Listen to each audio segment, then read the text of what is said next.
The relationship between pollinator and plant is usually considered a mutualistic partnership. The plant provides food rewards to the pollinators, who in turn enhance plant reproduction by transferring the pollen. However, as with many cooperative partnerships, the interest of the two members may not completely align, which creates the potential for conflict between the plant and the pollinator, where it may benefit both to cheat the other. In a new study from the University of Sussex, researchers report the results of a field experiment showing that plants can naturally and effectively drug bees into foraging and recruiting in ways that may benefit not the bee, but the plant. Caffeine is found in high concentrations in the leaves, the seeds, and the stems of plants. Caffeine is also found, although in lower concentrations, in the nectar of about half of plant genera, including Coffeia, citrus, and Camellia.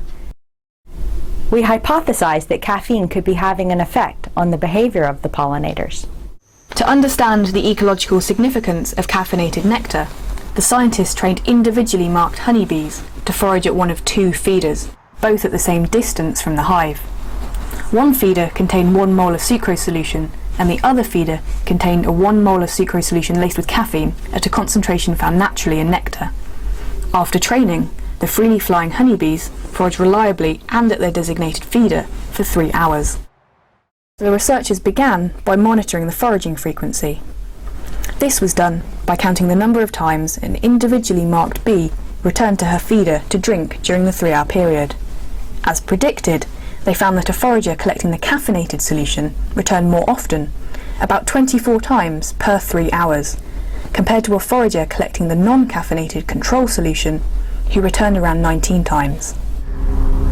At the same time as the bees were foraging at the feeder they've been trained to, we monitored the dances when they came back to the hive. The Waggle Dance is a unique behavior where a forager recruits her nestmates to exploit the good resource by communicating the vector from the hive to the forage. Only bees working the very best patches will even make a Waggle Dance. Both the dance propensity, that is whether a bee dances at all, and the dance frequency increase as the quality of the resource increases. Each colony was housed in a glass-walled observation hive, which allowed the researchers to observe the Waggle Dance recruitment of the bees for the 3 hours in which they were foraging at the feeders. As predicted, there was a strong effect of caffeine on Waggle Dance recruitment behaviour. 88% of bees foraging at the caffeine feeders performed at least one Waggle Dance during the 3 hours, compared to 67% of the bees foraging at the control feeder. And then, once a bee began to dance, caffeine more than tripled the dancing frequency, or the number of dances a bee per unit time. The researchers next wish to assess the post-exposure effects of caffeine. Persistency is the tendency of honeybees to return to a feeding location after it has become unrewarding. On the next morning, the researchers placed 2 empty feeders in the exact locations where the caffeine and control feeders were on the treatment day.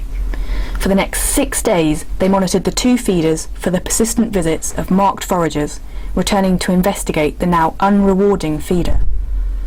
As predicted, bees that had received caffeine during the treatment returned more persistently on days 1 to 6 to the unrewarding feeders, both for more days and more often within days. Lastly, under the influence of caffeine, foragers are less likely to explore the area for alternative forage. If a plant puts caffeine in its nectar and by doing so attracts more bees, that's good for the plant, but not so good for the bees. However, the bees still get nectar, but maybe not as much as they would have done otherwise. Here we have shown that the effect of caffeine and nectar is akin to drugging, because the individual bee's perception of the reward quality has been altered. As such, our data provide a fascinating example of the ongoing tension in the pollinator-plant relationship and offer a wonderful glimpse at the diversity and subtlety of the mechanisms used by cooperative partners to manipulate each other.